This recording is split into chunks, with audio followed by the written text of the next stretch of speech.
Entrou agora. Agora vamos compartilhar a tela.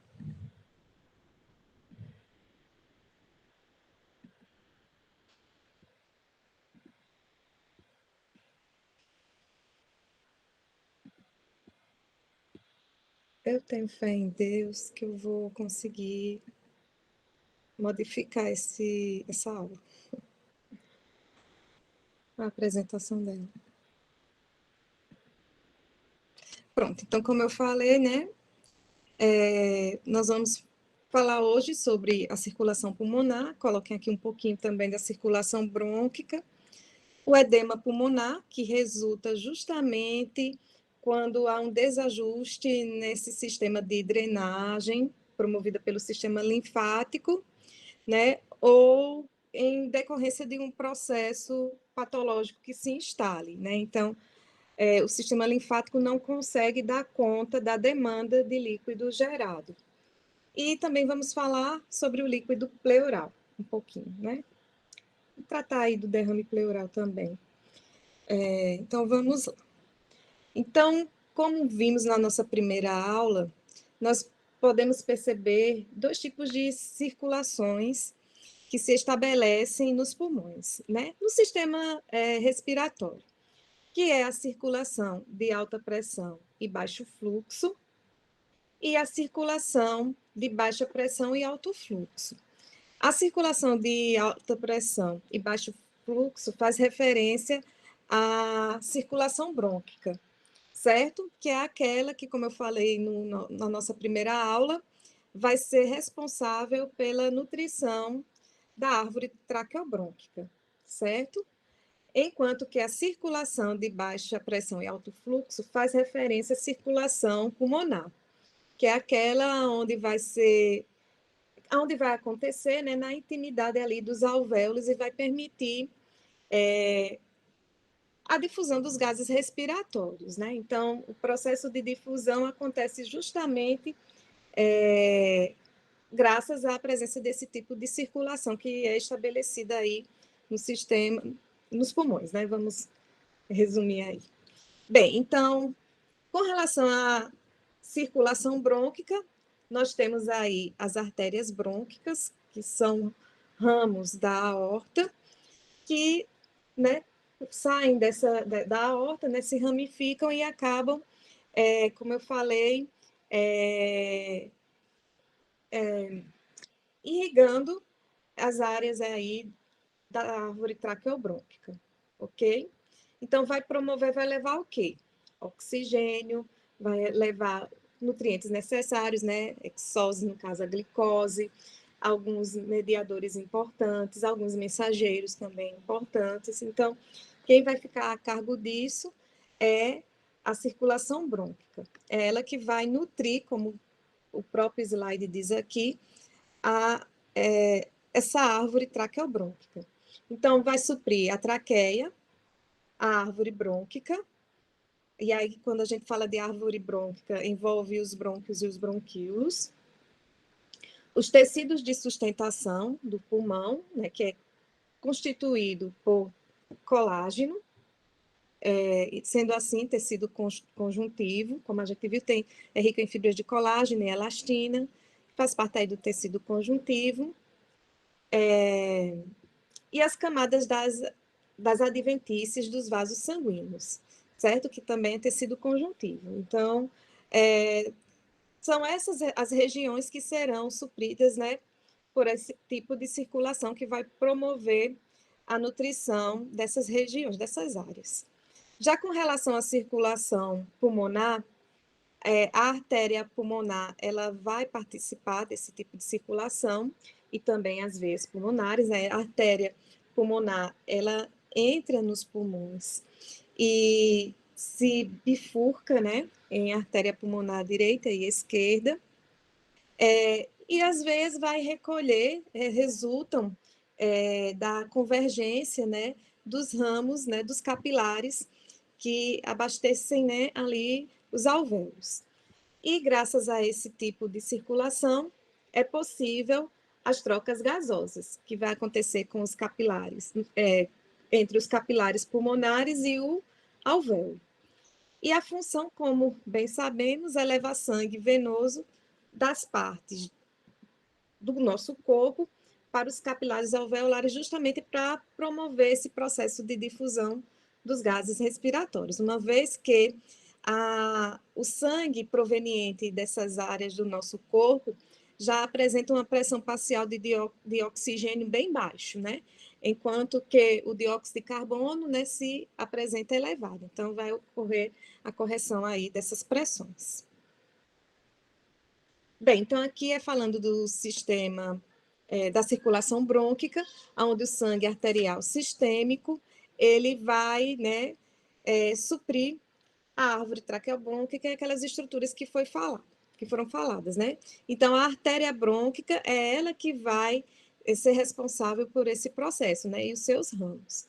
Então, trata-se artéria brônquica, como eu falei, trata-se de um ramo, né, da aorta torácica, que vai se ramificar, abastecendo aí as diversas regiões do pulmão. Já com relação à circulação pulmonar, então o sangue venoso sistêmico vai chegar até o ventrículo direito, e do ventrículo direito vai ser lançado, né, até a artéria pulmonar e seus ramos. E devido aos processos de ramificação, né, desse sistema, nós vamos ter aí as estruturas que são importantes, né, estão relacionadas com os processos de difusão, que são os capilares alveolares, justamente por ter esse íntimo contato com os alvéolos. E, logo em seguida, esse sangue oxigenado, né, ele vai ser recolhido, né, por meio das veias pulmonares e lançado até o átrio esquerdo, certo? Do átrio esquerdo. Então, todo esse processo aqui faz referência à pequena circulação ou à circulação pulmonar, certo?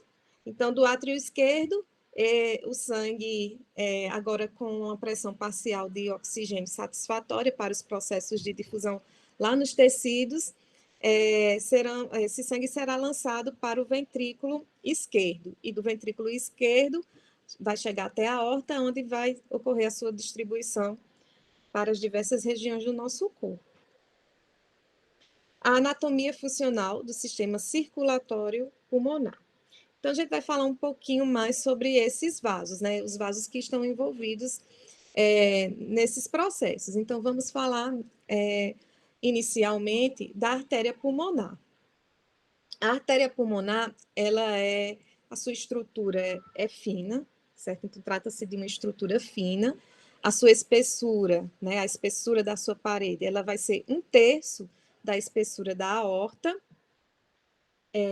Tem uma extensão de 5 centímetros, essa é a extensão da artéria pulmonar, e logo em seguida ela vai sofrer essa bifurcação, vai se dividir em 2 ramos principais, né? O direito e o esquerdo, abastecendo o pulmão direito e o pulmão esquerdo.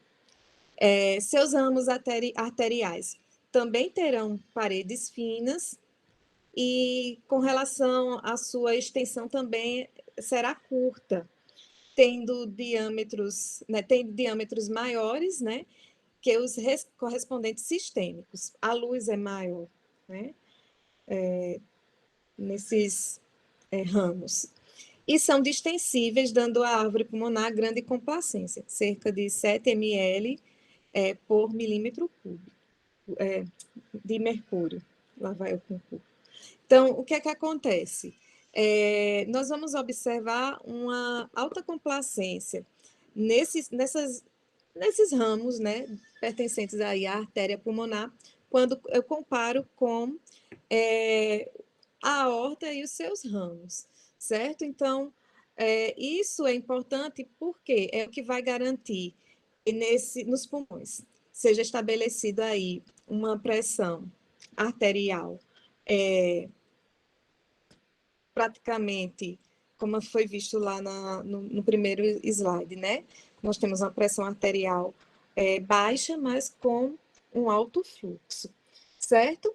Então, é graças a essa estrutura histológica que é observada nas artérias e seus ramos, ok? Na artéria pulmonar e seus ramos. E acomodam o volume sistólico do ventrículo direito. E isso é importante também aqui de ressaltar que os pulmões também servem como reservatórios, né, de sangue, certo? Então, devido a essa característica, devido a essa alta complacência e também por reter, como podemos observar, ele acomoda o volume sistólico, né, do ventrículo direito, e que vai justamente também receber o átrio direito, esse volume, certo? Com uma pequena variação, porque aquele volume proveniente da circulação brônquica, que vai ser correspondente aí de 1 a 2%, vai ser integrado através das veias pulmonares, que logo em seguida, né, lógico que vai ter um aumento nesse volume, que vai ser logo em seguida lançado para o ventrículo, para o átrio direito, né, esquerdo, desculpa. Já com relação às veias pulmonares, elas são curtas, elas vão drenar imediatamente seu sangue efluente para o átrio do átrio esquerdo para o átrio esquerdo, o qual é bombeado pelo lado esquerdo do coração para a circulação sistêmica. Então, vamos ter também essas características, né, justamente para garantir o bom funcionamento, né, que o lado direito, esquerdo do coração receba, né, esse volume proveniente aí da circulação pulmonar. Já com relação aos vasos brônquicos, que são, lembrem-se, né, apresentam alta pressão e baixo fluxo, então corresponde aí a um ramo, né, pertencente à circulação sistêmica. Então, são representados por pequenas artérias brônquicas, originadas da circulação sistêmica, e correspondem por 1 a 2% do débito cardíaco total. Então, lá nas veias pulmonares, esse volume de sangue vai ser lançado, né, para justamente ser posteriormente bombeado para a circulação sistêmica, né, utilizando aí o lado esquerdo do coração, ok? E a gente não nessa, quando a gente retornar, a gente vai ver um pouquinho o que acontece quando esse volume de sangue, vamos colocar aqui desoxigenado, né, que apresenta aí uma PO2 baixa e uma PCO2 alta, vai ocasionar com relação àquele sangue proveniente lá dos alvéolos e que sofreram o processo de difusão dos gases respiratórios, né, que vai apresentar aí uma PO2 elevada, né, e uma PCO2 reduzida. O sangue circulante é oxigenado e, junto com o sangue arterial, é drenado para as veias pulmonares e entra no átrio esquerdo. Sobre os tecidos de suporte dos pulmões, incluindo o tecido conjuntivo, os septos e a árvore brônquica, como foi falado. Então, desde a traqueia até os brônquios, bronquíolos, tecido conjuntivo, aonde tiver. Então, esses ramos irão suprir essas regiões com oxigênio, né, com glicose, produtos que, no caso, os tecidos necessitam para a manutenção do seu metabolismo, né? Mensageiros químicos, enfim, toda essa galera que é requisitada para a manutenção do tecido. O fluxo para o átrio esquerdo e o débito do ventrículo esquerdo são cerca de 1 a 2% maiores do que o débito do ventrículo direito. E, como eu falei, isso advém em decorrência do acréscimo, né, desse volume de sangue proveniente da circulação brônquica, ok? E os vasos linfáticos também são importantes, porque eles vão garantir, como eu falei logo no comecinho da aula, a manutenção de um ambiente seco, né? Quando a gente fala aí dos alvéolos. E também vamos aqui não esquecer da função dos vasos linfáticos lá na pleura, né? Na pleura, porque vai garantir justamente que a cavidade pleural se mantenha, né? Com apenas aquela película de substância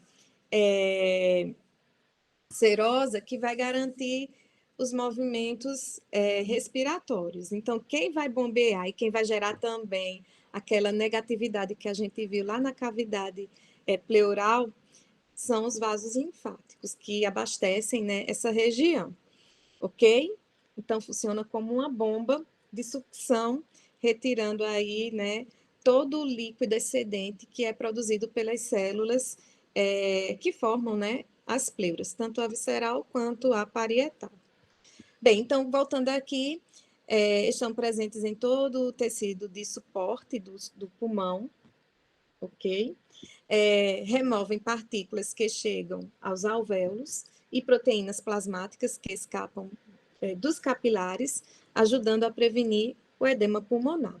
É interessante aqui de falar que os ramos dos vasos linfáticos, eles não vão chegar na intimidade do capilar, do capilar não, do alvéolo, certo? Então, ele vai ficar mais restrito aí à região bronquiolar, ok? E aqui nós temos, né, a representação disso. Então, nós temos os bronquíolos terminais, que, como foi falado, são os últimos ramos, né, de condução, que é observado no sistema respiratório. Onde existe tecido conjuntivo, né, como, por exemplo, na região intersticial, está presente esses vasos linfáticos que vão ser responsáveis pelo bombeamento de todo o excedente de líquido que é produzido, em decorrência, né, das diferenças de pressões que são observadas entre o capilar, né, alveolar e os seus alvéolos, e até mesmo a região intersticial, onde esses capilares, né, estão inseridos, ok? Então, acontece justamente isso. Então, os vasos linfáticos recolhem todo esse excesso de líquido que é gerado em decorrência das diferenças de pressões e encaminha para vasos linfáticos mais calibrosos, né, chegando até o ducto linfático torácico, que a partir daí ele vai ser responsável em jorrar o seu conteúdo para a circulação sistêmica. Ok? Bem, as pressões do sistema pulmonar. Bem, então aqui nós vamos falar de algumas pressões que são observadas. Eita, a menina tá aí. Que são observadas nos diversos trechos, né? Começando do coração, a gente vai ver também coração direito e também valores lá no coração esquerdo, das pressões para termos uma ideia sobre essa pequena circulação pulmonar. Então, vamos lá. Aqui nós temos as curvas de pressão de pulso do ventrículo direito, ok? Então, nesse gráfico, representado aqui na figura 1, os traçados da pressão do pulso do ventrículo direito, artéria pulmonar e aorta. Então, no eixo Y, nós temos a pressão em milímetros de mercúrio, e no X nós temos o tempo, medido em segundos, onde podemos observar o seguinte. Aqui nós temos a pressão, a curva de pressão aórtica, né, que como podemos observar na sístole, ela será aí de 120, e na diástole, né, temos aí, aqui está 75, mas a gente coloca 80, né? Com relação à pressão de pulso que é observado no ventrículo direito, nós temos aqui as seguintes informações. Observe esse gráfico que tem a interseção aí de duas colorações, né? Preta e vermelha, que faz referência justamente ao ventrículo direito. Então, nós observamos esse comportamento da curva, certo? Aonde o valor da pressão sistólica, ela vai ser aí de cerca de 25 milímetros de mercúrio, como podemos observar aqui, ok? No gráfico. Enquanto, isso para o indivíduo, né, normal. enquanto que a diastólica, ela pode variar, como também podemos observar aqui no gráfico, de 0, né, que seria mais aqui, a 1, certo? Isso também em condições normais. Então, a pressão de pulso que é observada no ventrículo direito são justamente esses valores que são observados, né? 25 milímetros de mercúrio, cerca de 25 milímetros de mercúrio para a pressão sistólica e de 0 a 1 milímetro de mercúrio para a pressão diastólica. Bem que aqui é dados os valores normais, lembrando que a pressão de pulso, ela resulta daquela subtraçãozinha que é observada, né? Então, como aqui a gente tem esses valores, né? Como se fosse, geralmente é dita como pressão de pulso, né? Igual a 25 milímetros de mercúrio. Já com relação à pressão na artéria pulmonar, que é ilustrada, deixa eu voltar aqui, que temos, né? Que é ilustrada aqui nessa de vermelho, né, que também sofre, né, interseção aqui com a, a curva do ventrículo direito. Então, aqui já os valores para a sístole e a diástole estão representados aqui. Para a sístole, também, né, de 25 milímetros de mercúrio. Já com relação à diástole, né, podemos observar aqui que é cerca de 8 milímetros de mercúrio. E aí, o valor médio da pressão, aqui não é o valor médio, não é o valor da pressão de pulso, certo? É de 15 milímetros de mercúrio, ok? Então, só para reforçar, né? O valor da pressão sistólica na artéria pulmonar, 25 milímetros de mercúrio, o valor da pressão diastólica, de 8 milímetros de mercúrio, e o valor da pressão média é de 15 milímetros de mercúrio. Já na circulação sistêmica, vocês estudaram isso com o professor Humberto. O valor da pressão média é de 100 milímetros de mercúrio. Né? Sempre levem em consideração aquela fórmula que eu acredito que ele apresentou a vocês, né? Que serve para calcular esse valor médio de pressão, certo? Então, voltando aqui, temos a figura 2, que mostra pressões nos diferentes vasos dos pulmões. Então, no eixo Y, nós temos a pressão em milímetros de mercúrio, e aqui nós temos, né, no X, aqui só traz a identificação, né, artéria pulmonar, capilares pulmonares e o átrio esquerdo. Então, com relação à artéria pulmonar, né, ela vai ficar justamente representada aqui, de 25 a 8 milímetros de mercúrio. O que é que a gente pode observar aqui? Justamente a presença dessa onda que é gerada pela sístole e diástole, né? Vejam que ela persiste por todos os ramos, mas quando chega nos capilares, onde nós vamos observar aí um alto fluxo, né, com baixa pressão, nós vamos ter o valor aí de 7 milímetros de mercúrio observado para os capilares pulmonares, ok? Aqui é o valor da pressão média, né?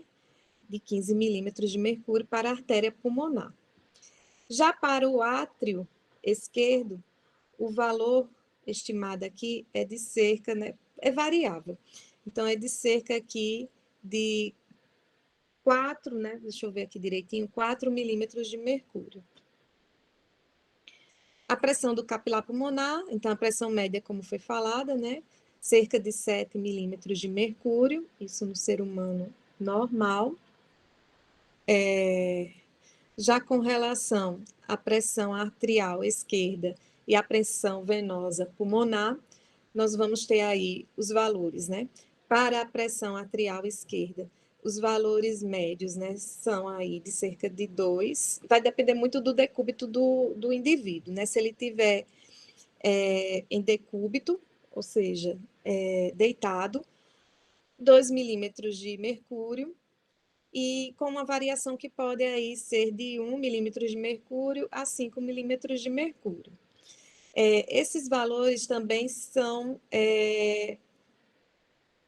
iguais para as veias pulmonares, certo? Então, se repetem. Então, as veias pulmonares, bem como o átrio esquerdo, vão apresentar esses valores. O indivíduo em decúbito, aí cerca de 2 milímetros de mercúrio, podendo sofrer essas variações, ok? Bem, então, como é que é obtido esses valores de pressão?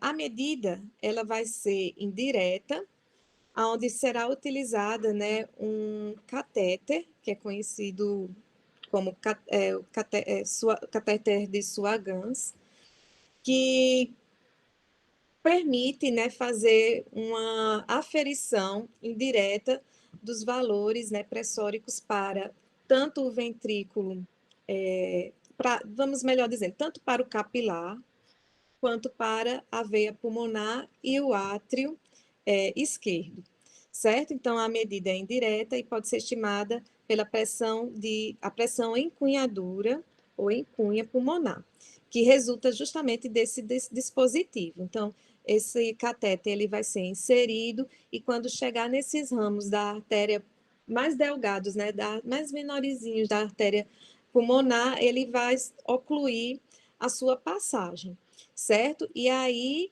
é detectado, né, o valor pressórico com base nesse encunhamento que observado no ramo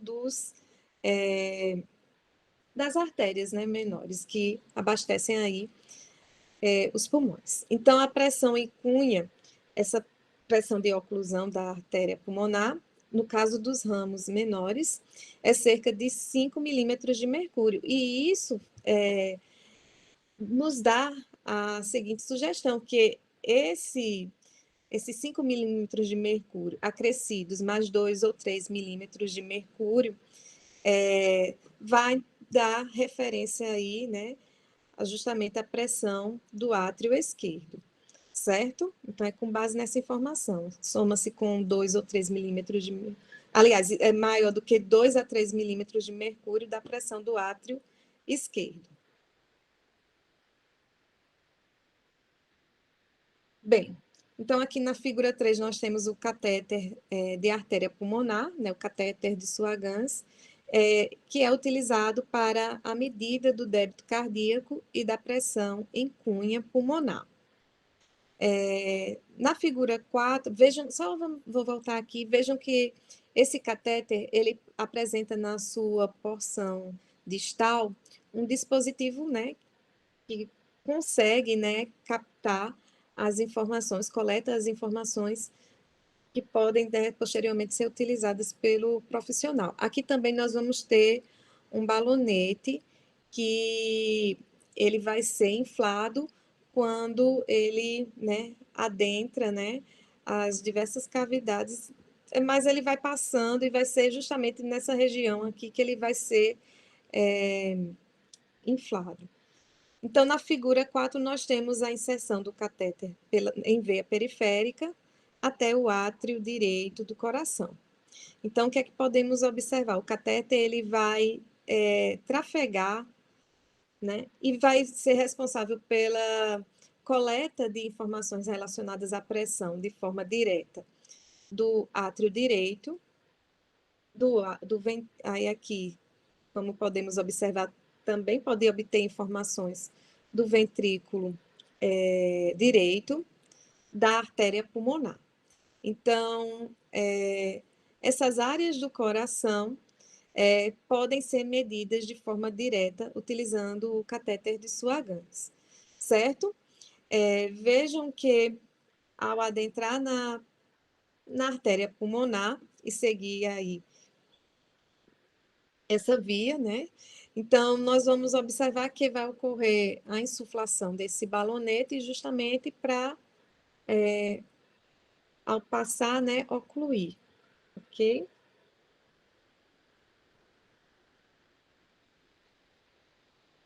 Sim, aí de forma indireta, né, que vai ocluir, deixa eu voltar aqui, como vai ocluir um ramo da artéria pulmonar. Então, com base nos valores aí de pressão de empunhadura da artéria pulmonar, é que é possível determinar de forma indireta, né, os valores das veias, dos capilares também, e do átrio esquerdo, toda vez eu quero dizer direito. Quando a pressão do átrio esquerdo se eleva a valores altos, a pressão em cunha pulmonar também vai se elevar. Por isso que a, a utilização desse instrumento para a detecção dessa pressão ela é importante, justamente para se ter noção de qual a pressão está sendo dada naquele determinado momento no indivíduo. Em pacientes com insuficiência cardíaca congestiva, as medidas da pressão em cunha são utilizadas para investigar as alterações da pressão do capilar pulmonar e também da pressão do átrio esquerdo. Até porque aqui tem uma coisa interessante: os pacientes que apresentam insuficiência, né, cardíaca congestiva, essa congestão acaba interferindo aí na geração de alta pressão para a região, o que vai culminar aí na formação de filtrado, né? Então, vocês viram lá com o professor Humberto, né, quando foi tratado, né, da pressão efetiva de filtração, né, e de reabsorção por parte quando a gente fala de microcirculação, né? Então, vocês viram que existe, né, um balanço aí que leva ao equilíbrio. Então, a pressão hidrostática no capilar tem um valor, a pressão hidrostática na região intersticial tem outro valor, e é graças a essa diferença de pressão que a gente sabe o quanto de líquido vai ser filtrado, né? Também não vamos esquecer das pressões coloidosmótica, oncótica, do capilar e também do interstício, né? Então, todas essas informações, elas são importantes porque vai dar aí o valor efetivo de pressão, né? De filtrado. Então, se tem um aumento da pressão nessas áreas, consequentemente, eu vou ter aí a geração de pressão elevada com formação de filtrado na região, que vai, se não for ajustado, né? Bem que existem os ajustes, tem um sistema linfático aí que vai trabalhar, de certa forma, para compensar esse desarranjo, ok? Então, fazendo com que o indivíduo ele tenha essa condição sem levar, né, a uma formação grave, né, de edema pulmonar, ok? Então, a pressão do capilar pulmonar, né, que vai ser determinada e é importante, porque é justamente ali onde acontecem os processos de difusão dos gases, e qualquer acúmulo de líquido interfere no processo de difusão, certo? E da pressão do átrio esquerdo também. O volume sanguíneo nos pulmões. Bem, eu falei inicialmente que os pulmões também funcionam como órgãos de reserva de sangue, né? Então, são reservatórios aí de certo volume de sangue. Assim sendo, o volume de sangue nos pulmões é da ordem de cerca de 450 ml, o que corresponde a 9% do volume sanguíneo total, que vocês viram também lá com o professor Humberto, quando foi tratado dessas questões. No entanto, o que é que nós observamos? Que cerca de 70 ml de sangue vão estar contidos nos capilares e é justamente esse volume que é necessário para que os processos de difusão aconteçam. Os demais, né, com relação os demais valores, 380 ml, correspondem justamente àquele volume de sangue que estão contidos nas artérias e veias, certo? Dos pulmões. Então, quando o indivíduo ele necessita de sangue extra, então os pulmões também vão ter essa função de, a partir de uma vasoconstrição, lançar, né, certo volume de sangue para a circulação sistêmica. Os pulmões servem como reservatório de sangue, e aí nós vamos falar dessa questão que foi inicialmente tratada, que é da complacência dos vasos, né, que constituem a circulação pulmonar.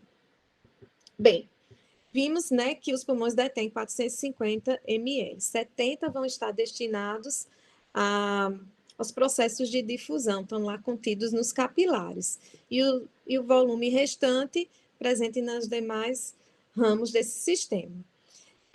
Assim sendo, em decorrência dessa capacidade, dessa característica da parede dos vasos sanguíneos, arteriais e também das veias, nós podemos observar a oscilação dos seguintes valores. Então, os pulmões podem ficar com cerca da metade daquele volume que inicialmente foi dado, né, de 450 ml. Então, ele pode reduzir à metade esse valor, né, quando ocorre a necessidade, né, de levar certo volume de sangue para a circulação sistêmica, como também, em decorrência da complacência, reter um certo volume bem significativo, chegar aí ao dobro, né, que, no caso, 900 ml. Ok? Então, veja aí a importância das características histológicas desses vasos, né? Então, eles tanto podem reduzir o seu volume, como também podem aumentar. Reduzir até a metade, aumentar até o dobro. E aqui são algumas condições que podem, né, permitir esse desvio de certo volume de sangue para a circulação sistêmica. Isso em casos não patológicos, normais. Então, quando o indivíduo ele realiza, né, um sopro forçado, né, de ar, nós vamos observar esse aumento da pressão dentro dos pulmões, fazendo com que ocorra a ejeção de certo volume de sangue para a circulação sistêmica. E um outro quadro, né, mas aqui patológico, que vai fazer com que certo volume de sangue seja lançado para a circulação sistêmica, é a perda de sangue, né, pela circulação sistêmica, ou seja, em casos de hemorragia, certo? Aí ocorre a vasoconstrição e, consequentemente, certo volume de sangue pode ser, assim, ofertado para a circulação sistêmica, ok?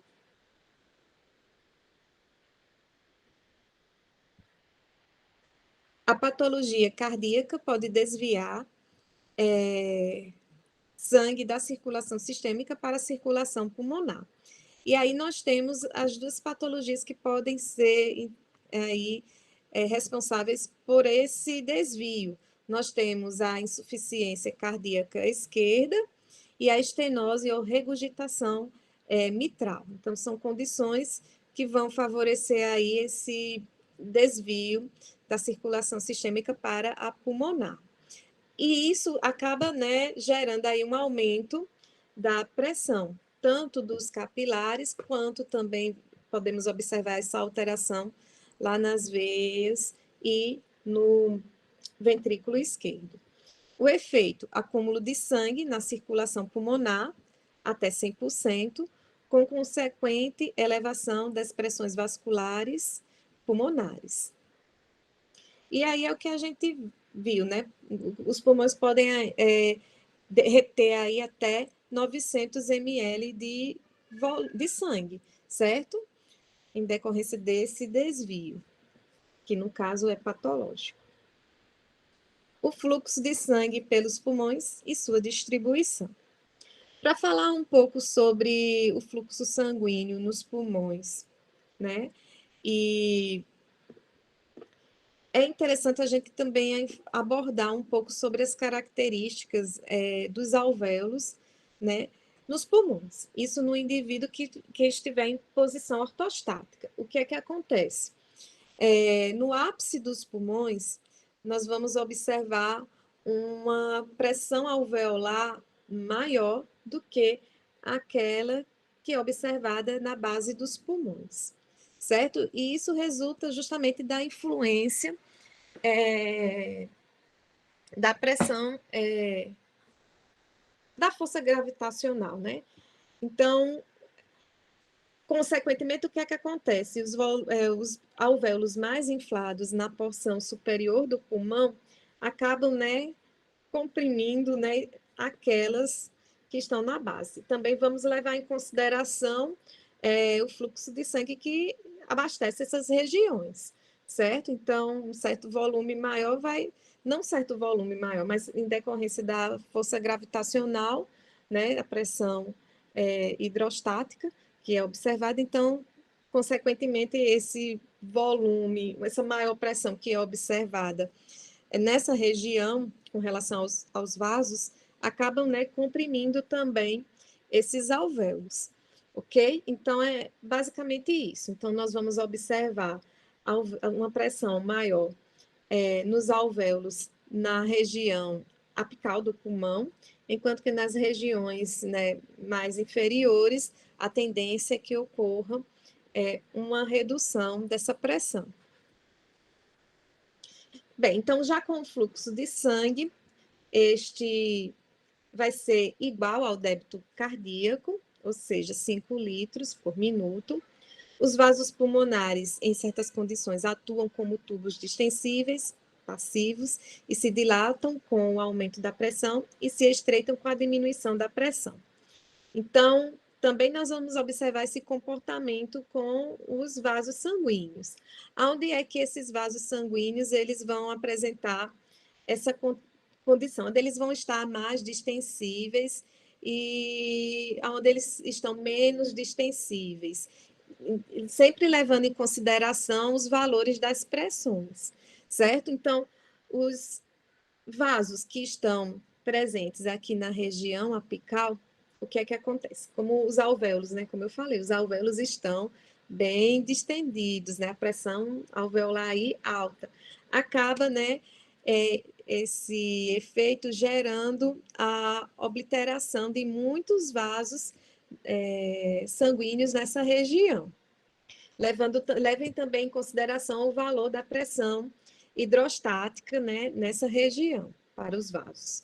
Já na base dos pulmões, né, nas regiões mais inferiores, nós já vamos observar o processo contrário.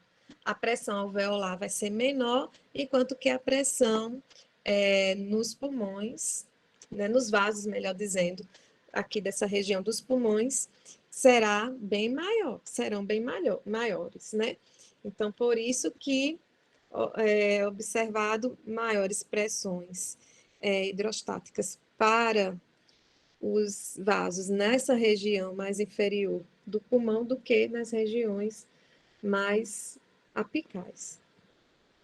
O sangue deve ser distribuído para os segmentos pulmonares, onde os alvéolos apresentam melhores condições de oxigenação.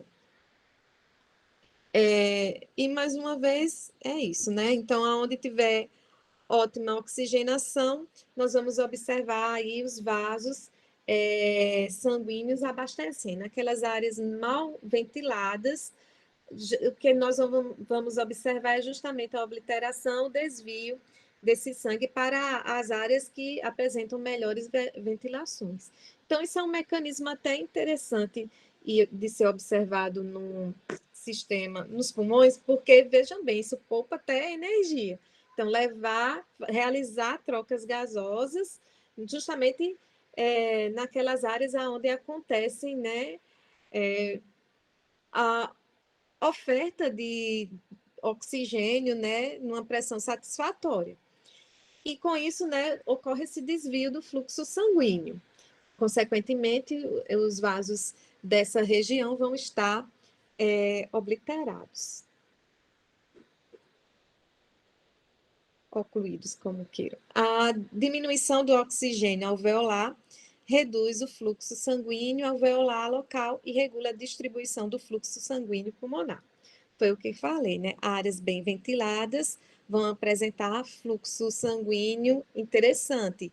Áreas mal ventiladas, não é interessante ali existir um fluxo sanguíneo, até gasto de energia, né, desnecessário para essa região. Então, aonde tem uma ventilação satisfatória, vamos também observar um fluxo sanguíneo satisfatório. Aquelas regiões mal ventiladas também serão desabastecidas, né, de fluxo sanguíneo. Então, os vasos são obliterados nessa região. E quando é que isso vai acontecer?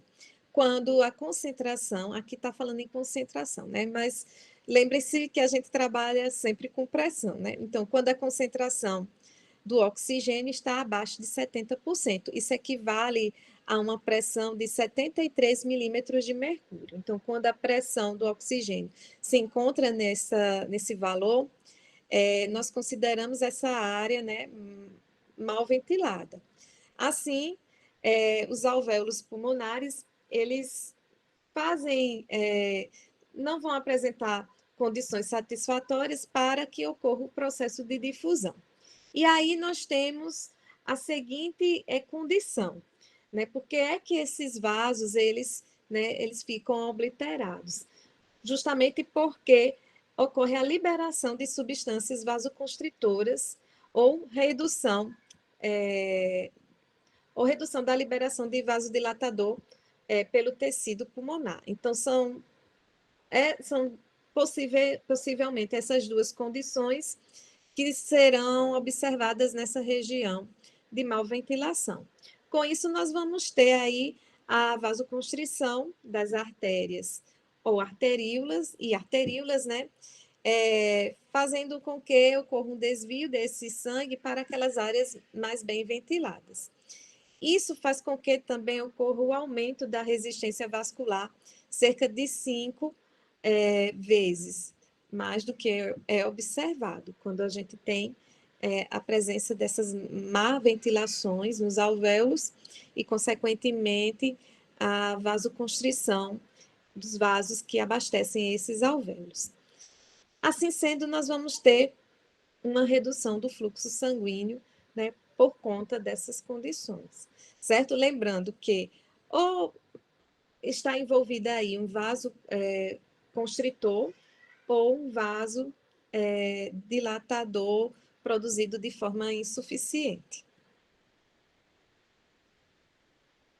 A importância da diminuição da pressão de oxigênio alveolar sobre a resistência vascular.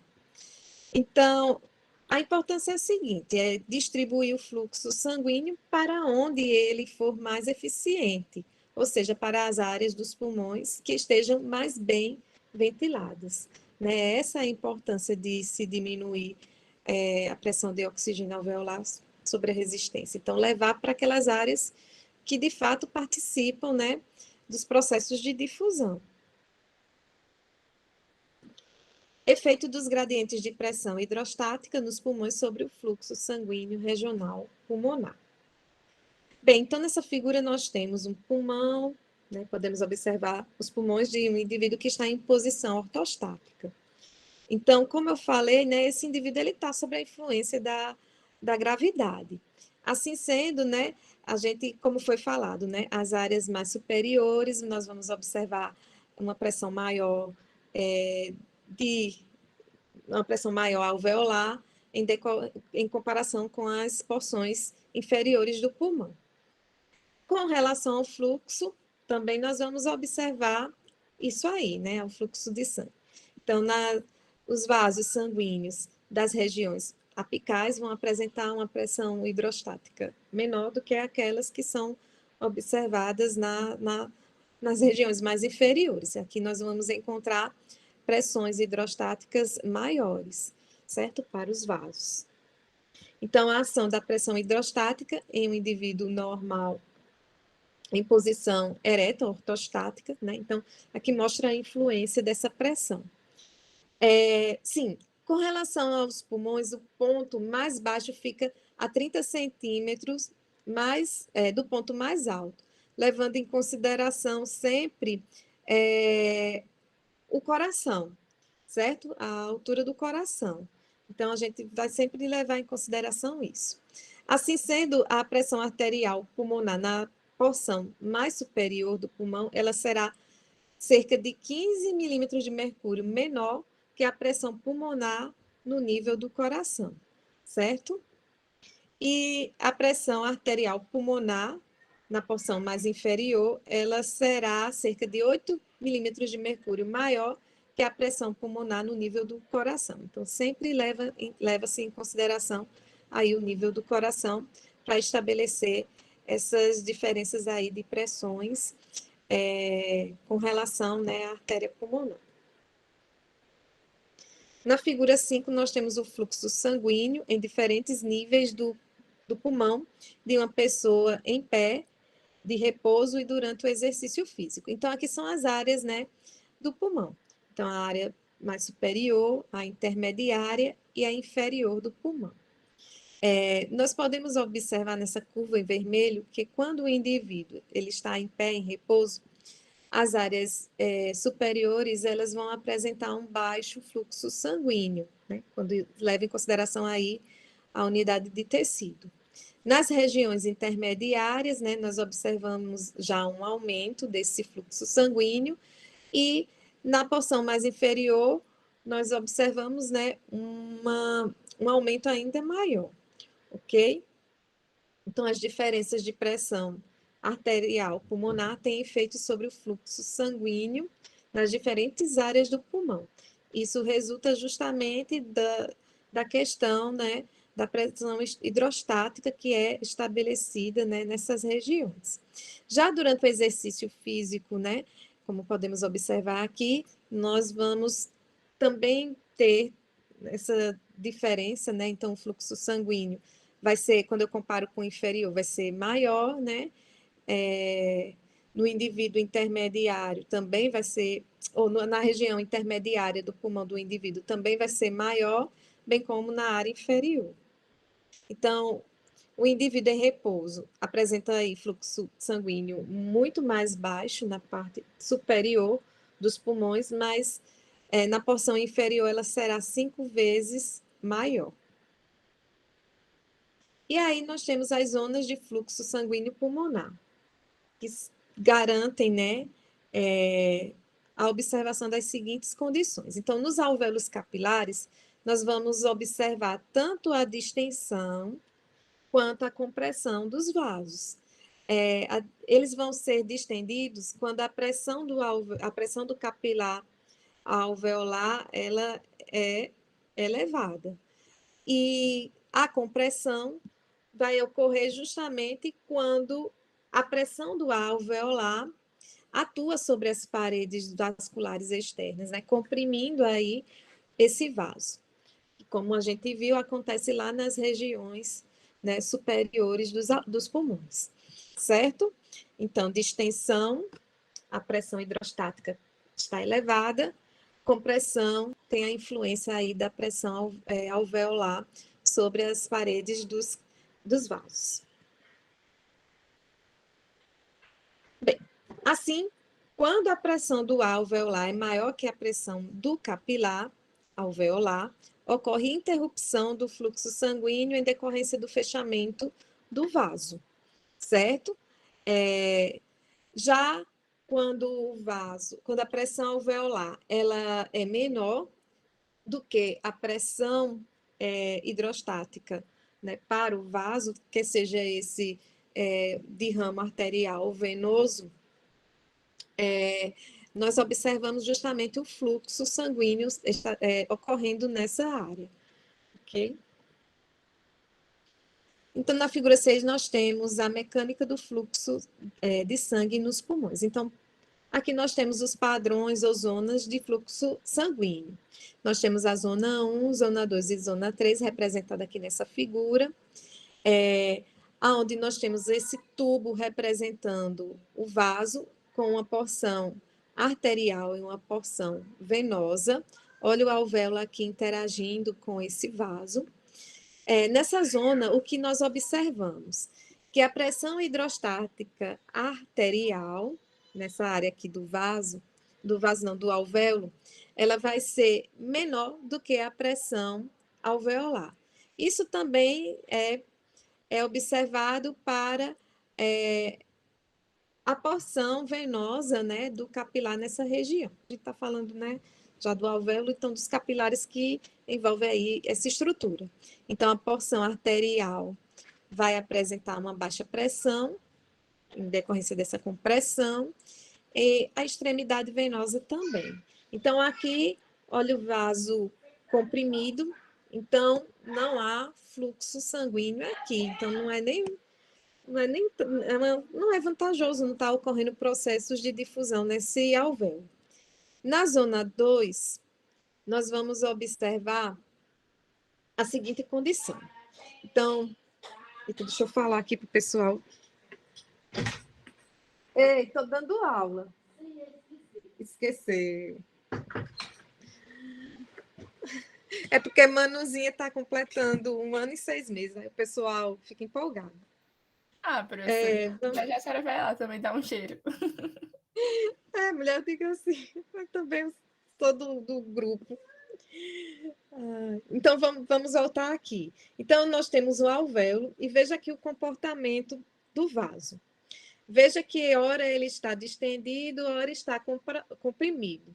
Isso vai variar de acordo com o ciclo que é observado, né? Ou seja, o momento do ciclo, sístole ou diástole, certo? Então, no período de sístole, o que é que nós vamos observar? O aumento da pressão hidrostática arterial, né? E aí, consequentemente, né, distensão, processos de difusão operando aqui, justamente porque vai ser superior em relação à pressão alveolar. Já nos momentos de diástole, então já vai se inverter, né? Então a pressão alveolar vai ser maior do que a pressão aí hidrostática do vaso. Na zona 3, vejam que aqui o fluxo não. As pressões hidrostáticas aqui do vaso, elas são superiores à pressão do alvéolo. Então, o fluxo aqui, ó, ele é contínuo. Aqui ele é intermitente, né? Vai depender aí do momento do ciclo, se é sístole ou diástole. Então, na sístole, a pressão do vaso vai ser maior em relação à do alvéolo, ocorre processos de difusão. No momento seguinte, que é a diástole, ocorre compressão e, né, não opera esse processo de difusão. Bem, então vamos lá, né? As zonas ou padrões de fluxo sanguíneo. Então, a primeira, como eu falei, ocorre a ausência de fluxo sanguíneo durante todas as partes do ciclo cardíaco. A pressão do alveolar ela é maior que a pressão do capilar alveolar. O segundo, né, a zona 2, ocorre fluxo sanguíneo intermitente. Somente durante os picos de pressão arterial pulmonar, pressão sistólica é superior à pressão alveolar, mas a pressão diastólica é inferior à pressão do alvéolo pulmonar. Então, vai acontecer isso, né? É um fluxo intermitente que vai estar aí dependendo do momento do ciclo cardíaco. Se é sístole, ocorre. Se não é sístole, se é diástole, é interrompido. E o terceiro, que é o fluxo sanguíneo contínuo, onde a pressão do capilar alveolar ela vai ser sempre maior, não vai independente do ciclo aí cardíaco, ela sempre será maior que a pressão do ar alveolar. Então, aqui, né, ocorre difusão, justamente porque o fluxo vai se manter contínuo. Bem, então, normalmente nos pulmões, nós podemos observar 2 zonas de fluxo sanguíneo. Na zona apical, nós vamos encontrar, no ápice dos pulmões, né, nós vamos encontrar a zona 2 de fluxo sanguíneo, aonde durante a sístole, né, a pressão arterial pulmonar, que é de 25, né, menos 15, vai ser igual a 10 milímetros de mercúrio. Esse 15 é a pressão média, viu? Sendo superior à pressão alveolar, que é 0, né? E na diástole, a pressão arterial pulmonar, ela vai ser menor, do que a pressão observada aqui no momento da sístole, né? Então, a pressão arterial pulmonar, que vai ser de menos 7 milímetros de mercúrio, em decorrência aqui dessa subtração, vai ser inferior à pressão alveolar. E nas áreas inferiores dos pulmões, nós vamos observar o fluxo, a zona 3 de fluxo sanguíneo, certo? Então, aqui não ocorre não vai ser um fluxo sanguíneo intermitente quando comparamos com a região apical do coração dos pulmões. O indivíduo em decúbito, ele vai apresentar zona 3 de fluxo sanguíneo. E zona 3 de fluxo sanguíneo também vai ser observada no indivíduo que pratica exercício físico. Já com relação à zona 1 de fluxo sanguíneo, vai ocorrer sob condições anormais, né? Geralmente. E quais as condições, assim, fisiológicas que pode acontecer esse fluxo 1? Quando o indivíduo ele interrompe temporariamente a respiração, né? Se a gente prende a respiração por um certo período de tempo, certo? Então, voltando aqui, ocorre quando a pressão arterial sistólica pulmonar é muito baixa ou quando a pressão alveolar é muito alta, para permitir aí o fluxo sanguíneo. E quando é que isso ocorre? Na respiração contra a pressão do ar positivo, ou seja, a respiração mediada por aparelho, né? Então, a pressão alveolar vai ser de cerca de 10 milímetros de mercúrio, acima do normal, e a pressão sistólica arterial normal. Então, na respiração mecânica. Então, nós vamos observar esse aumento na pressão alveolar em decorrência justamente desse volume de ar que é lançado para os alvéolos, mecanicamente. E nós vamos observar que na hemorragia vai ocorrer uma diminuição da pressão sistólica arterial pulmonar, certo? Então, levando a esse tipo de fluxo sanguíneo, né? Interrompido. Justamente para atender aquelas regiões mais importantes do organismo que precisam, né, substancialmente de oxigênio, como o coração, o próprio coração, né, e o encéfalo. Sistema nervoso, vamos colocar aqui. Então, efeito do exercício sobre o fluxo sanguíneo pelas diferentes partes dos pulmões. Então, como eu falei, nós vamos observar sempre a zona 3, né, onde é observado o fluxo sanguíneo contínuo.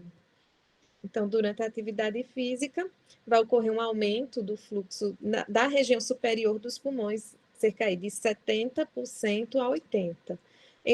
E também nós vamos observar esse mesmo aumento do fluxo sanguíneo na região inferior dos pulmões, né? Aí a porcentagem de 200% a 300%. Certo? Então, por isso que temos esse padrão aqui da curva nesse gráfico. A elevação das pressões vasculares pulmonares convertem, né, a zona 2 para a zona 3, né, referente aí ao ápice pulmonar. Então, já na base, a gente sabe que já acontece a zona 3 de fluxo sanguíneo. No entanto, na região apical, isso no indivíduo que não está praticando exercício físico, né, apresenta a zona 2.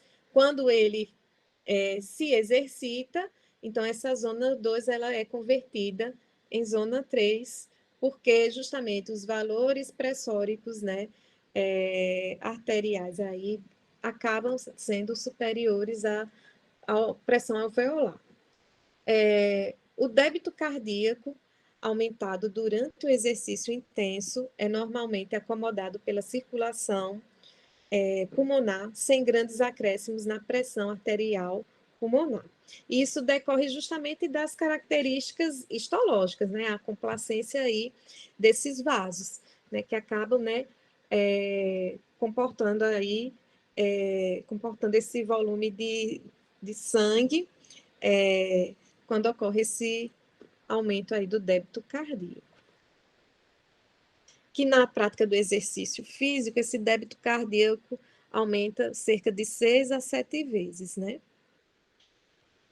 Exercício intenso, né? Aumenta o fluxo sanguíneo pulmonar, de ser, né? De 4 a 7 vezes. Que geralmente leva em consideração 6 e 7, como a gente vai ver mais adiante, acomodando, né, o fluxo de sangue nos pulmões. As vantagens: conservação de energia do lado direito, que como ele vai se distender, né, os vasos vão se distender, isso vai ser importante justamente porque o lado direito não vai trabalhar, não vai ter essa sobrecarga, né, com relação a esse ajuste que deveria ter, né? Seria uma resistência, né? No caso, o lado direito teria que vencer essa resistência se porventura existisse, né? Se esses vasos tivessem uma menor complacência. E isso acabaria, né, gerando um certo comprometimento da funcionalidade aí do lado direito do coração, além de ser energeticamente dispendioso. Prevenção da elevação da pressão capilar pulmonar, evitando também o desenvolvimento de edema pulmonar. Justamente, mais uma vez, voltando aqui à complacência, né? Então, acomoda esse volume sem alterar a sua pressão, a alteração é muito pouquinha, né? E garantindo, né, o fluxo adequado. Bem que aí vai ocorrer também uma redução do tempo de permanência do sangue no capilar alveolar, né? Então, geralmente, no indivíduo, quando ele está em repouso, o tempo de permanência é de cerca de 7 segundos, 0,7 segundos, 0,8 segundos, dependendo do autor. Então, quando eu tenho atividade física, eu vou ter aí uma redução menor, pela metade ou menor do que isso, né? Em 2/3, mais ou menos. Então, o tempo de permanência vai ser bem menor. Vamos colocar aí 0,3 segundos, 0,25 segundos, né? Lembrando, vai depender do autor que vocês estudarem, porque tem autores que cada um diz, né, o tempo de permanência aí do sangue nos capilares. Sim, outro ponto interessante quando a gente fala sobre essas questões de distensão na atividade física intensa, o que é que também nós vamos observar? Além da distensão que é observada em relação aos vasos, né? Nós também iremos observar o recrutamento daqueles vasos obliterados, que estão presentes lá na região apical, lembram lá? Né? Na zona 2 de fluxo sanguíneo. Então, aqueles vasos obliterados, eles vão ser recrutados, certo? Por isso que acaba também facilitando aí esse atendimento desse volume do débito cardíaco. Bem, principais formas de acomodação do fluxo sanguíneo aumentado. Então, nós vamos ter aí os fatores que vão colaborar com a diminuição da resistência vascular no indivíduo normal, que é o aumento do número dos capilares abertos. Como eu falei, nós vamos ter aí o recrutamento daqueles vasos que estão obliterados. Então,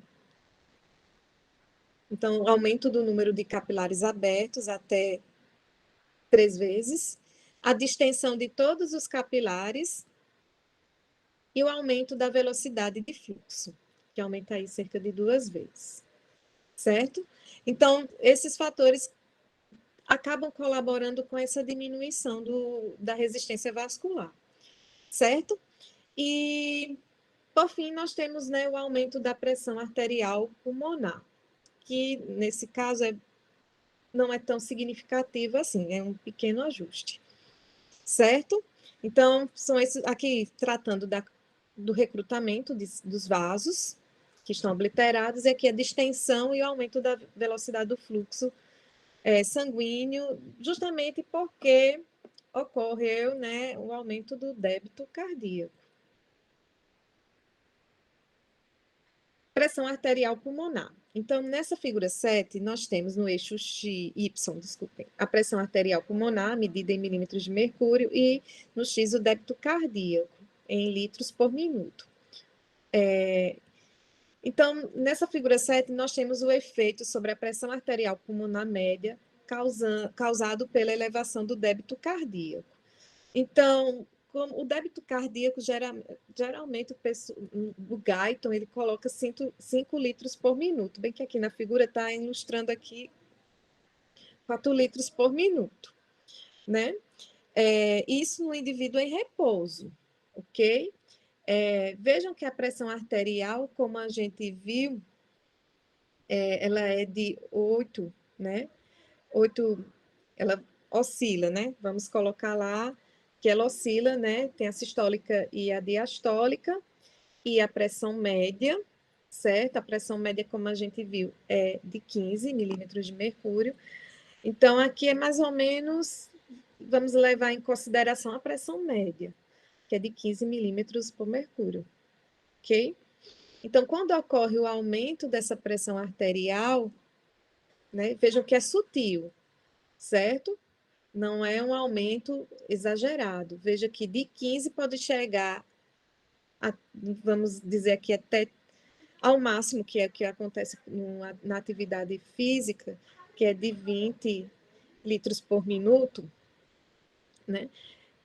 Um valor aqui de mais ou menos 25, vamos colocar, porque eu não sou boa aqui de levar em consideração isso aqui, mas vamos colocar de 25, né? Então, vejam que foi ocorreu um ajuste, um aumento muito pouco, né? Para atender a essa demanda aqui, com relação ao débito cardíaco. Então, a diminuição da resistência vascular pulmonar permite que a pressão arterial pulmonar se eleve pouco, mesmo durante o exercício intenso.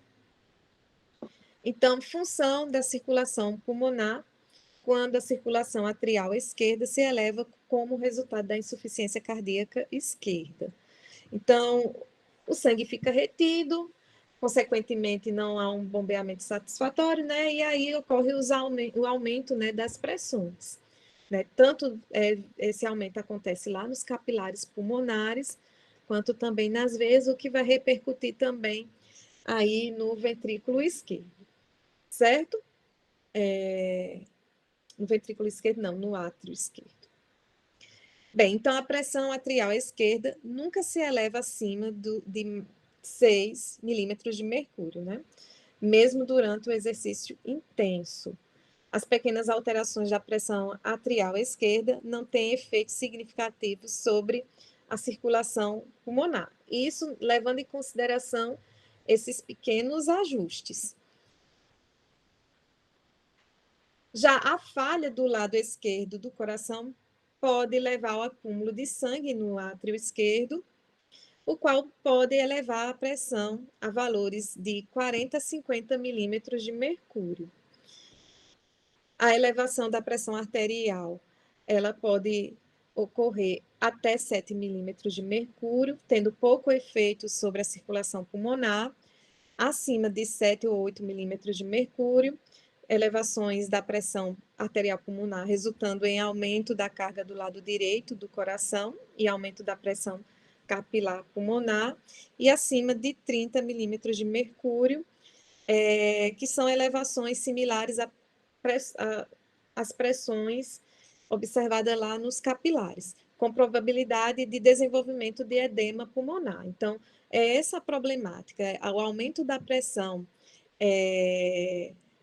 no ventrículo, no átrio direito, desculpem, acaba, né, também refletindo nos demais segmentos vasculares, né? Então, nos capilares, nas veias. E isso leva, né, a um aumento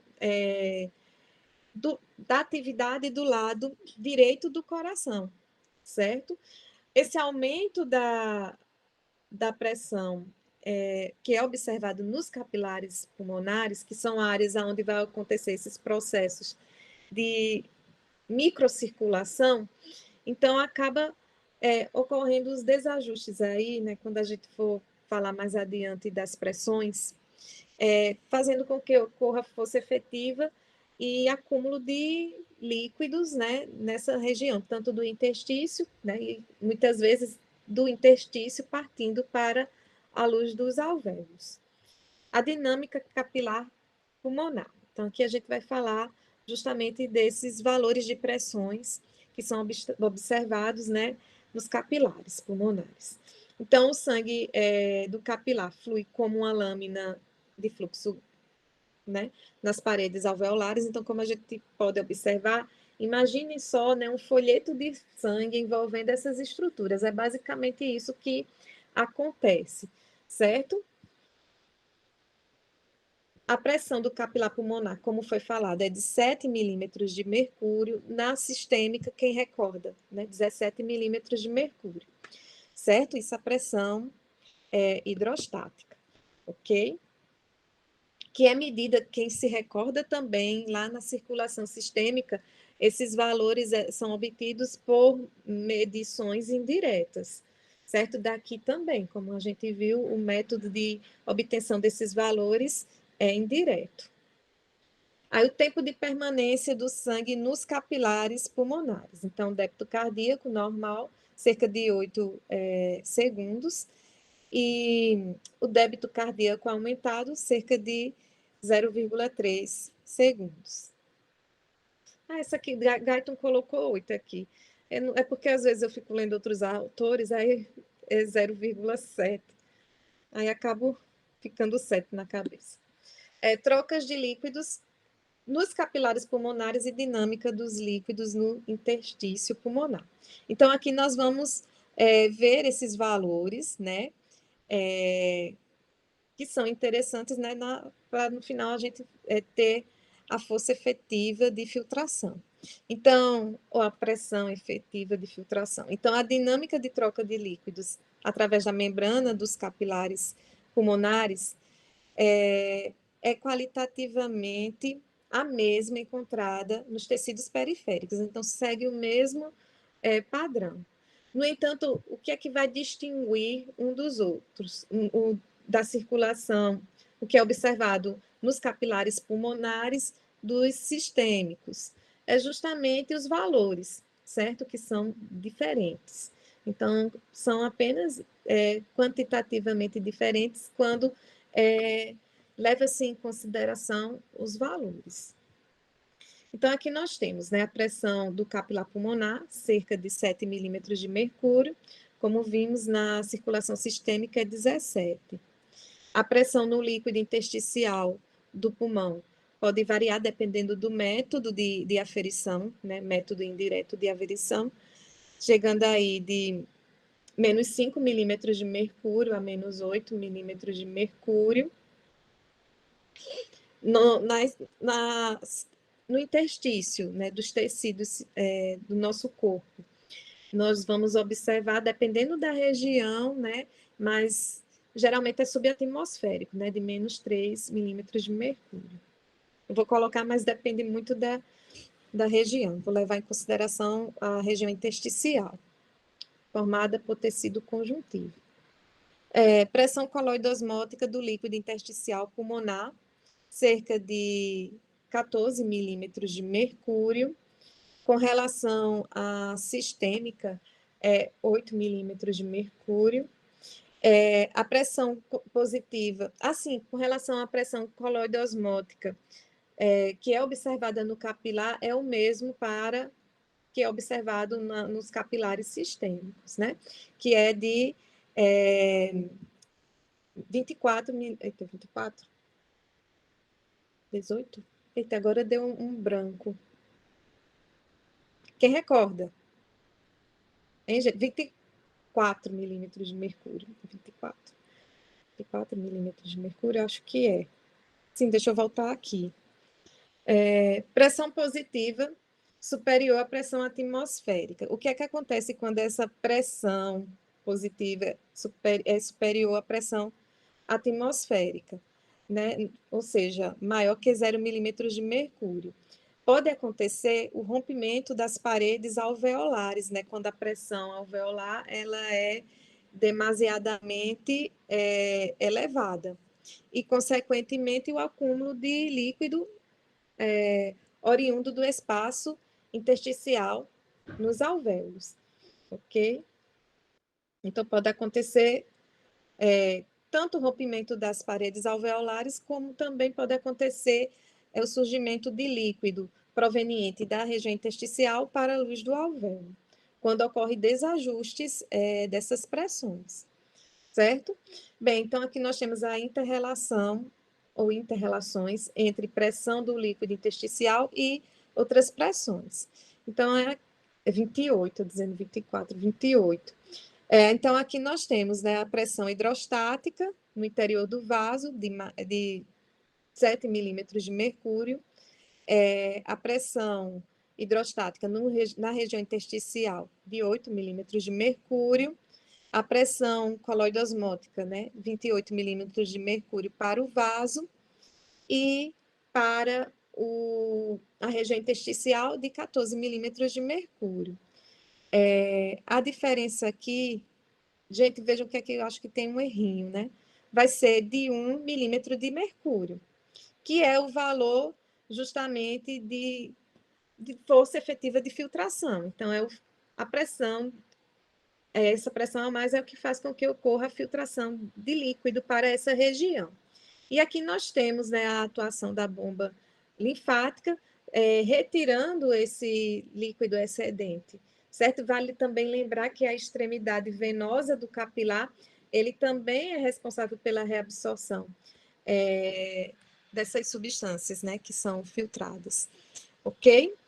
E aqui é o alvéolo, mostrando, né, que quando a tensão superficial do poro muito, né, aqui negativa, né, ocorre justamente a pressão elevada aqui, acaba, né, desencadeando a pressão elevada aqui, acaba desencadeando o fluxo de líquido para a região da luz alveolar, certo? Que geralmente acontece, não é uma estrutura seca, certo? Mas tem um líquido suficiente só para garantir aí, ó, como podemos observar, os processos de evaporação. Então, fica aqui uma camadinha só para manter a superfície úmida, não pode ter aí excesso de líquido. Então, as forças que determinam o movimento do líquido no capilar pulmonar e na membrana alveolar são, né, as pressões hidrostáticas e osmóticas, ou coloidosmóticas, ou oncóticas, como queiram. Então, o balanço das forças na membrana capilar. Então, as forças que tendem a causar influxo de líquido, oriundo dos capilares, na direção do interstício, são a pressão do capilar, a pressão coloidosmótica do líquido intersticial e a pressão negativa do líquido intersticial, o que vai nos dar uma força total para fora de 29 milímetros de mercúrio. Já as forças que tendem a causar a absorção de líquido pelos capilares é a pressão coloidosmótica do plasma, que é de 28 milímetros de mercúrio. Então, fazendo os devidos cálculos, né, a pressão de filtração vai ser de 1 milímetro de mercúrio. Então, essa pressão de filtração vai causar leve fluxo contínuo de líquido dos capilares pulmonares para os espaços intersticiais e, exceto por pequena quantidade que evapora nos alvéolos, esse líquido é bombeado de volta para a circulação pelo sistema linfático, né, presente lá nos pulmões. A pressão intersticial pulmonar negativa e o mecanismo para manutenção dos alvéolos secos. Então, aqui a gente vai falar um pouco justamente dessa questão da extremidade venosa, né, do capilar e também da atuação do sistema linfático, ok? Então, a quantidade extra de líquido que aparece nos alvéolos vai ser sugada por processos mecânicos para a região do interstício pulmonar, ou pequenas aberturas entre os pneumócitos. E aí nós temos a atuação justamente dos capilares pulmonares, né, a extremidade venosa, e o sistema linfático, que vai juntos, né, os capilares vão absorver e o sistema linfático remover todo o excedente de líquido que se encontra aí na região intersticial, né, gerando aí uma pressão negativa na região intersticial. O edema pulmonar, ele resulta justamente desse desequilíbrio que é observado em relação a essas pressões, certo? Hidrostáticas e coloidosmóticas, que são observados nesses dois ambientes, ou seja, no capilar e na região intersticial desse capilar. Assim sendo, o edema pulmonar pode ser definido como o acúmulo anormal de líquidos nos alvéolos pulmonares, também podendo acontecer, como eu disse, na região intersticial, certo? Não só se resume ao interstício, mas pode se estender também para os alvéolos, como podemos observar aqui na figura. As causas, fatores que aumentem, né, a filtração de líquido para fora dos capilares pulmonares, que acontece muito em processos patológicos, fatores que impeçam o funcionamento dos linfáticos pulmonares. Às vezes, esse sistema linfático envolvido aí, ele não dá conta da demanda, certo? Por exemplo, um edema pulmonar agudo, esse sistema ele não está adaptado ainda a fazer um bobeamento a espaço de tempo, né, para retirar esse líquido que está sendo gerado, né? Então, acaba sendo até grave esse quadro de edema pulmonar agudo, diferentemente do crônico, porque o crônico, o sistema linfático, ele já vai estar adaptado a essa função. Então, ele trabalha ao máximo para dar conta do recado, para retirar aquele líquido excedente, que porventura fique. Também, assim, quando a gente fala de fatores que aumentam a filtração, é bom lembrar dos processos patológicos, certo? Como já foi mencionado.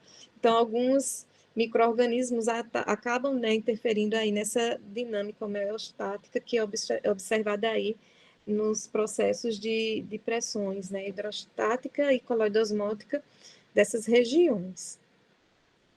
Bem, aqui nós temos algumas causas, né, do edema pulmonar. A insuficiência cardíaca esquerda, ou doença da válvula mitral, que tende a aumentar a pressão hidrostática, né, no capilar e, consequentemente, né, maiores substâncias filtradas serão lançadas na região intersticial.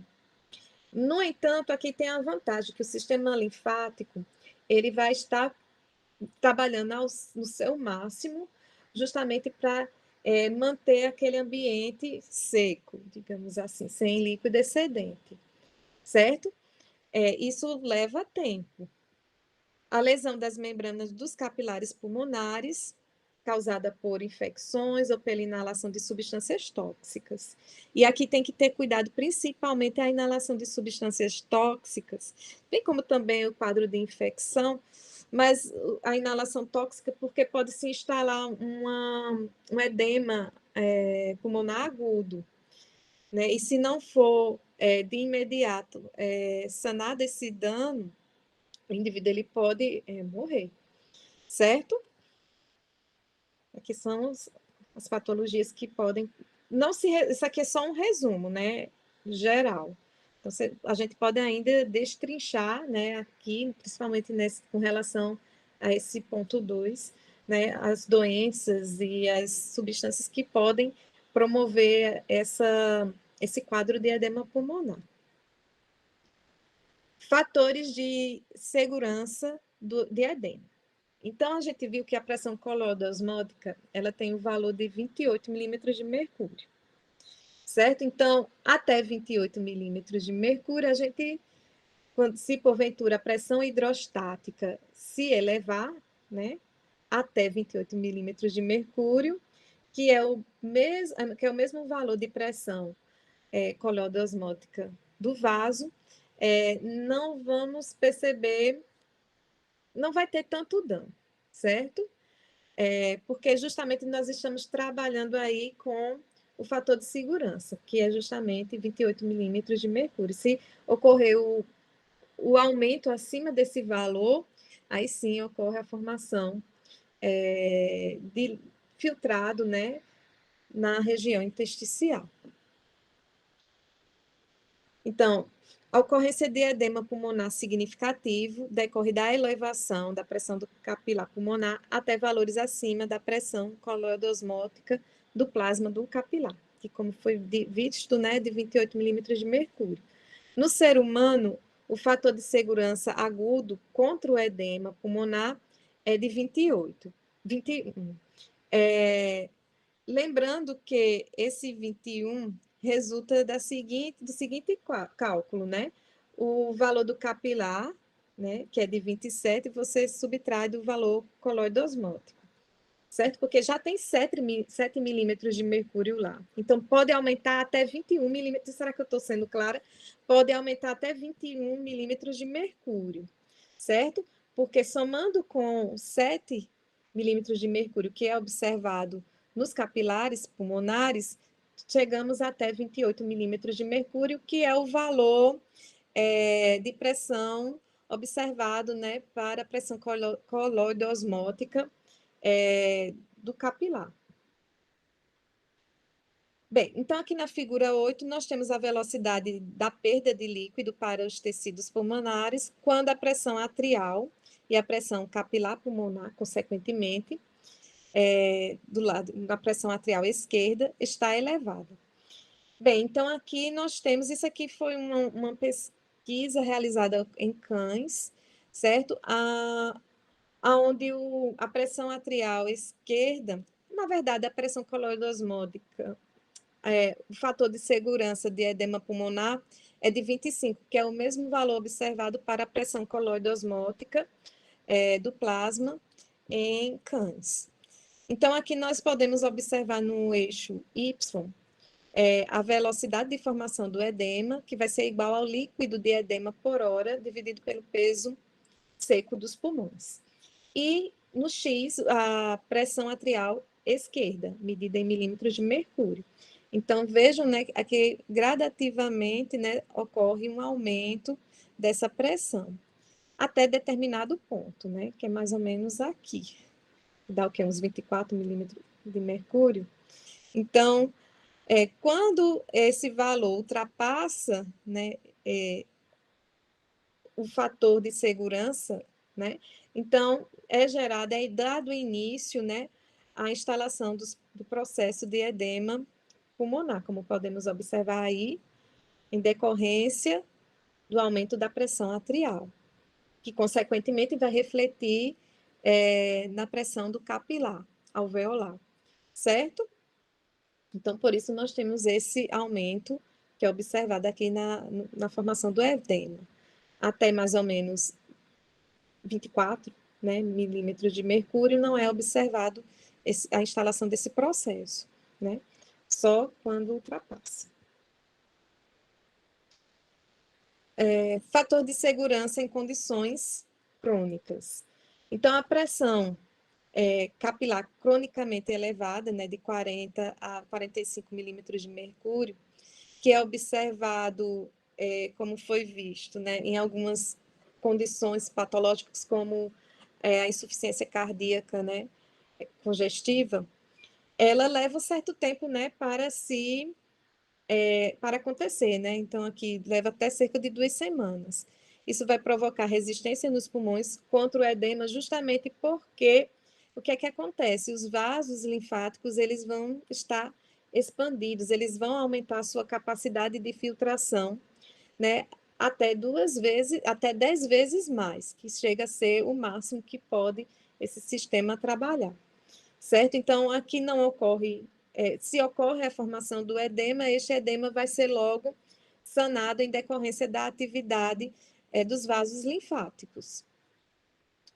Meu pai, por exemplo, ele tinha insuficiência cardíaca, mas eu não detectava, ele faleceu, né? Eu não detectava formação de edema por conta do mau funcionamento do coração. Já o meu avô, ele tinha edema nos membros inferiores e ele também tinha insuficiência cardíaca, né? E eu sempre olhava para os pés do meu pai para ver se estava tudo bem, mas infelizmente não foi assim.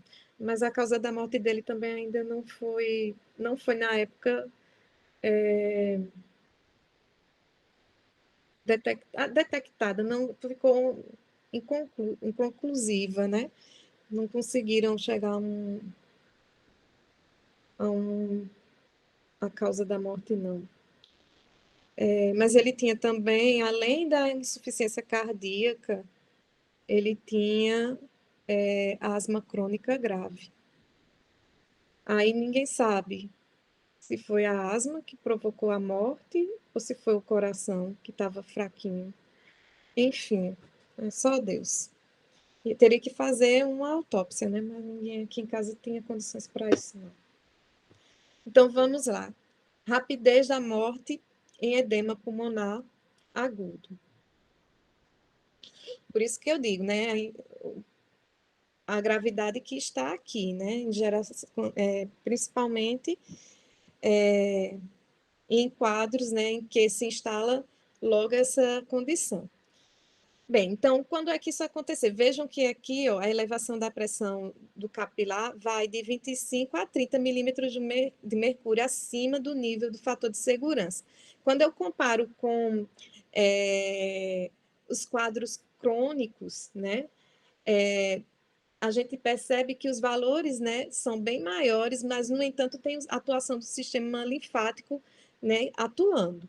Aqui, embora, né, a pressão, os valores, né, que estão acima do nível, né, do fator de segurança, serem menores, mas são suficientes para provocar até a morte do indivíduo, porque justamente não vamos contar com o sistema linfático operando aí até o seu máximo, né, que é 10 vezes mais, na retirada desse excedente de líquido. Então, um indivíduo que é exposto a uma substância tóxica, por exemplo, aconteceu com minha mãe. Ela foi lavar o banheiro, o ambiente é fechado, e de repente ela começou a passar mal, ter dispneia, dificuldade de respirar. Aí a gente levou logo para o trauma, na época, e, e lá foi dado os devidos cuidados, né? Não chegou num quadro muito grave, porque só estava com quadro de dispneia. Porque a exposição que também ela ficou no ambiente foi rápida, né? Quando ela viu que tinha exagerado, ela saiu.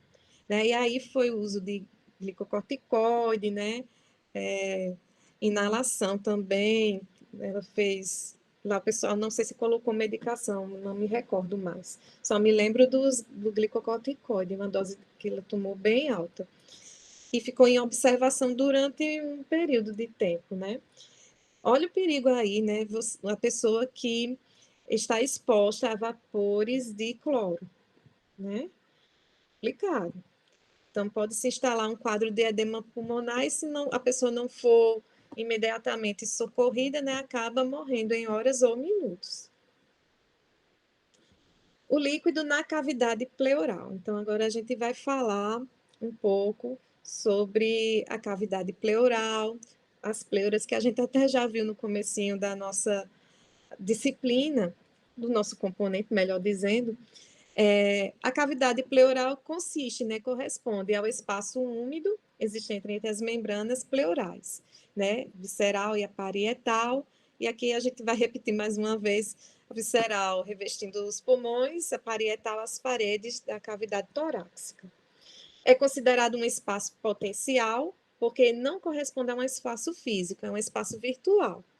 Né? Como eu disse, só tem aquela quantidade de líquido suficiente para gerar o deslizamento dessas membranas durante, né, a dinâmica da respiração. Apresenta uma fina camada de líquido seroso que permite o deslizamento dos pulmões durante a respiração normal dentro da cavidade. E aqui nós temos a dinâmica de trocas de líquidos no espaço intrapleural. E a importância também do sistema linfático na geração de pressão negativa, que é observada nessa cavidade, e que vai ser importante, como a gente viu na nossa segunda aula, na dinâmica, né, da inspiração e expiração, né, por tracionar durante a inspiração os pulmões em direção à parede torácica e por retrair durante a expiração, em decorrência da diminuição dessa pressão, sempre lembrando que ela é subatmosférica, né, é sempre negativa e tende a ficar cada vez mais negativa. No final da inspiração é onde a gente vai observar, né, esse valor mais negativo. O contrário é observado na expiração, né? Então, no final da expiração, nós temos, embora negativa ainda, o valor da pressão, nós temos ainda essa observação com relação à negatividade. E aí os valores, né? De -5 durante o início da inspiração a -7,5 durante o final da inspiração, e o contrário para a expiração. Bem, então, como podemos observar aqui, observem, né, o sistema linfático, né, abastecendo aqui as regiões dos pulmões e, consequentemente, também a cavidade pleural. Então, as membranas pleurais são membranas serosas, porosas e mesenquimais. O líquido intersticial, que é produzido, esse líquido intersticial é produzido pelas células que revestem, né, e que formam as pleuras. Elas são constituídas de proteínas e transudam para esse espaço pleural, certo? Então, são produzidas pelas células e essas células, elas acabam eliminando para o espaço pleural certo volume, que é retirado, né, pelo sistema linfático todo excedente, ok? Então, o sistema linfático acaba bombeando todo o excedente da cavidade pleural, deixando apenas aquele volume necessário ao deslizamento. Então, os vasos linfáticos, eles tanto vão se abrir no mediastino,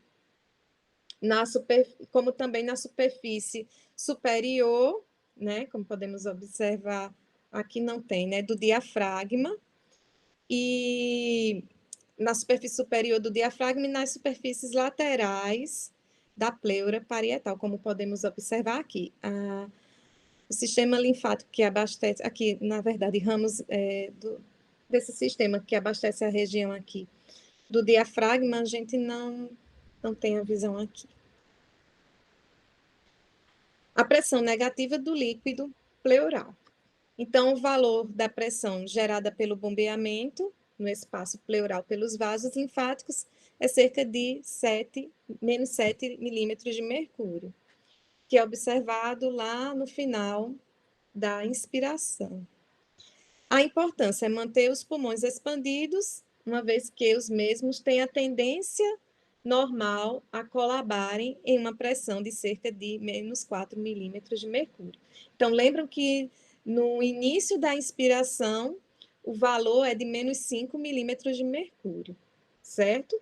Então, para eles colabarem, basta apenas, né, uma diferença aí de menos 1 milímetro de mercúrio para que aconteça. O derrame pleural é justamente o mesmo que é observado lá no edema pulmonar. No entanto, aqui só são os locais que são distintos, né? Então, consiste na coleção de grande quantidade de líquido livre no espaço pleural e também é conhecido como edema da cavidade pleural, certo? Derrame pleural. Então, nada mais é do que o acúmulo de líquido nessa região, ok? Como podemos observar na figura. E as causas? São diversas, né? E aqui estão algumas. Bloqueio da drenagem linfática na cavidade pleural. Pode acontecer por exemplo, mediante a existência de um tumor que oblitere, né, essa drenagem. Insuficiência cardíaca, que causa pressões capilares periféricas e pulmonares muito altas, levando a excessiva exudação de líquidos para a cavidade pulmonar. Então, vejam que até a insuficiência cardíaca também está atrelada ao derrame pleural. Diminuição da pressão coloidosmótica do plasma, permitindo a transudação excessiva de líquido. Isso acontece quando as proteínas, quando porventura tem algum mal que está acometendo aí a produção de proteínas que são importantes, né, que estão presentes lá no plasma, certo? Então, as proteínas plasmáticas, né, estão aí comprometidas, então acaba ocorrendo esse desajuste. Infecção ou qualquer outra causa de inflamação nas superfícies da cavidade pleural, rompendo as membranas capilares e permitindo o acúmulo rápido de líquido na cavidade, certo? Então, é outra condição. Então, as doenças, né, é muito comum em criança, né, de um quadro de pneumonia, às vezes, se não for tratado adequadamente, né, evoluir para essa condição, né? Além do quadro da pneumonia, ainda tem essa intercorrência, né? E aqui só é uma bibliografia, Denise. Então, aqui a fonte que foi utilizada para a construção desse material, certo? E aqui a gente conclui. Deixa eu fechar aqui. Esse é mais curtinho, né? Bem prático. E até porque vocês viram muito em cardio. Sim, né? é muito parecido isso. Mesmo, Então, é praticamente uma revisão. Deixa eu só e tudo se relaciona, né?